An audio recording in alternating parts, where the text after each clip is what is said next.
Eat Very Well Production and Baba Yaga Pictures with Johnny Palma Toy Play Presentation present. Plaster Season 7 Zorro de los Hermanos Part 6 The Last Round Up Now Playing. Boys, alam niyo ang gagawin nyo. Kapag si Morales ang naupong governor nitong bayan ng San Lucas, susugurin natin ang Kapitolyo upang pababain siya at arestuin sa pwesto. Paliwanag ba? Yes po, Captain. Masusunod. Magaling kung ganun. O sige, bumalik na kayo sa duty nyo. Sige po, sir.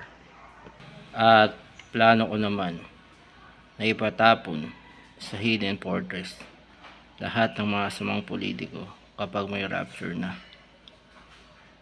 At may plano din tayong mga senador na gumawa ng mahigpit na batas tungkol sa kawalan kontrol ng mga sasakyan sa kalsada, tulad sa mga nangyaring aksidente noong nakaraang mga linggo.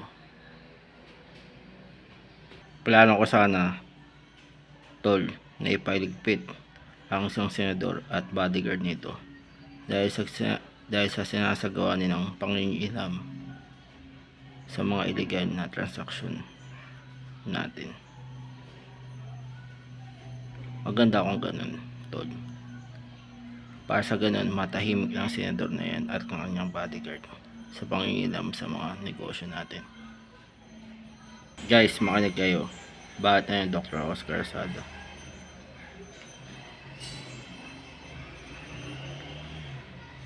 Planong ipadala ang unang batch sa Hidden Fortress ang mga kandidato na disqualified dahil sa pasaway at ang mga oligarchs na nakikinabang sa posisyon nila sa gobyerno. At sunod naman daw ang ipapadala dito sa Hidden Fortress ay mga member ng political dynasty. Ayon lahat yan sa datos na nakuha ko sa aking forecast.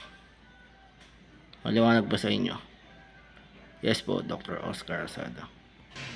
Huwag kayong mag-alala mga botans, dahil tutulungan ko kayo na kunin ang second Death Star plan sa isang Imperial base upang mahatid ninyo lamang ito sa Rebel Alliance. Maraming salamat kung ganun, Zorro. At sa wakas, Darth Maul, nakasalubong alamin ditong naglalakad na mag-isa sa may hallway. Kayo pala mga Blaster Agent. Oo, kaya ako naglalakad dito mag-isa sa hallway dahil pupunta ako sa Jedi Council. Doon ko sasabihin sa harap ng Jedi Council ang tunay na pagkatao ng aking master na si Darth Sidious. Tsak, matutuwa sila kung sino ang Sith Lord na matagal nang hinahanap. At sa wakas, nalaman na natin Commander Dash Bolter at Commander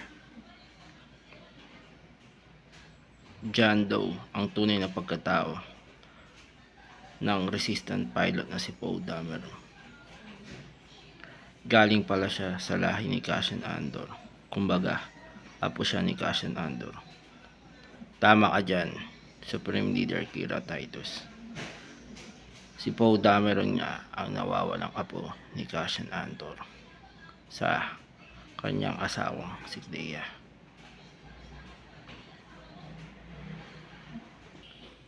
Don Carlos, Padre Felipe, bakit ano yun, Don Roberto? Medyo duda ako sa naging resulta ng nakarang senatorial election.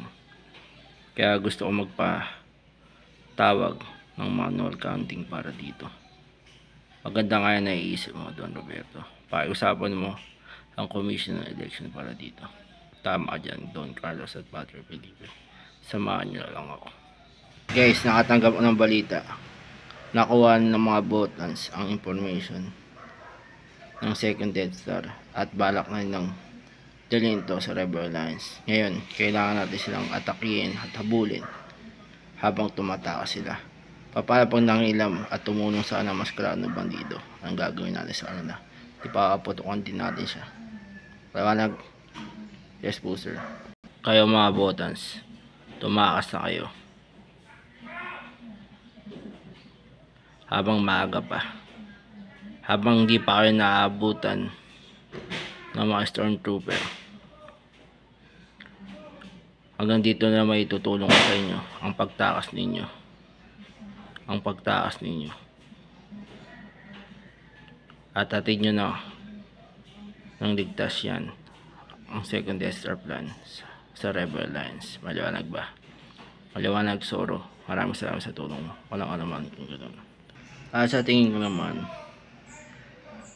malabo akong mapatalsik sa pwesto gamit ang impeachment trial.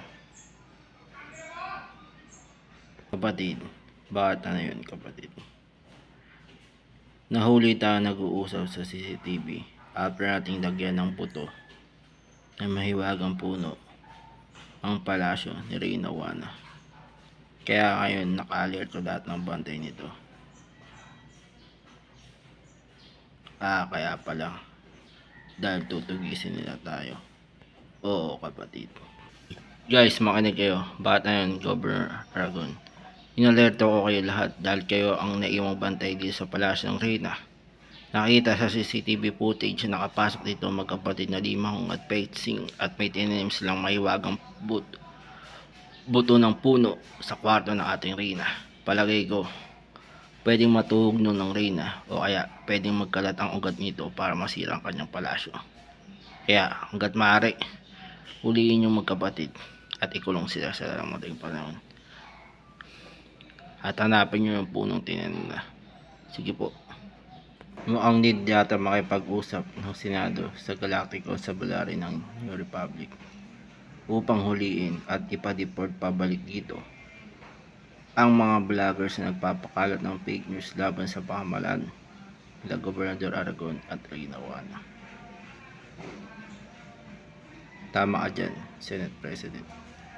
Yan ang muna natin gagawin pagbalik natin ng session. Maganda akong ganun. Captain Rex, sa papunta ko dito. Kaya napapunta, Zoro, dahil gusto ko sanang ipakonsulta sa iyo.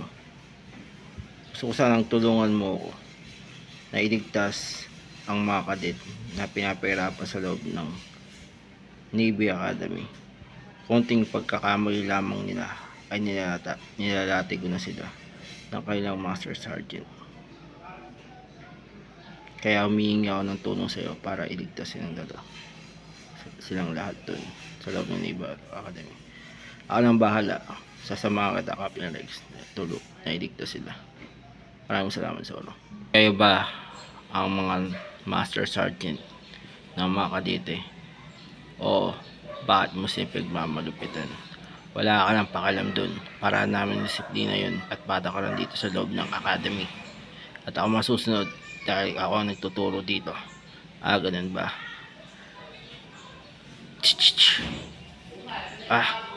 Bakit mo kami minarkahan? Kaya ako kayo minarkahan para hindi na kayo umulit sa inyong maling gawain. Dahil sa susunod, pag nagkita ulit tayo, iba na ang gagawin sa inyo. Maawa ka, Zoro, huwag mo kami tapusin. Kadit, makinig kayo. Kaya ako nandito at nagpunta kasama si Captain Rex dahil sinabi niya sa akin na pagmamalupitan kayo ng inyong mga Master Sergeant dito sa loob ng Academy. Kaya ngayon, nandito ako para iligtas kayo at palayain mula sa pang-aaping ginagawa sa inyo. Maraming salamat, Zoro, at maraming salamat din kay Captain Rex. Sabihin mo sa kanya, masusunod, mga senior. Maraming salamat talaga sa ginawa ng pagligtas sa amin. Dahil dito, malaking tulong na ito upang makabalik kami sa aming mga pamilya at tahanan. Yan ang maganda niyong gawin. Huwag na yung babalik at papasok mo dito sa Navy Academy. Kung ganyan din ang magiging trato sa inyo bilang mga alipin. Opo, Zoro. #maging okay ang love resort ni Mama. Tumaba siya ulit at tumaba buhay niya. Gabayan niyo kami sa Sunday pag-alis namin.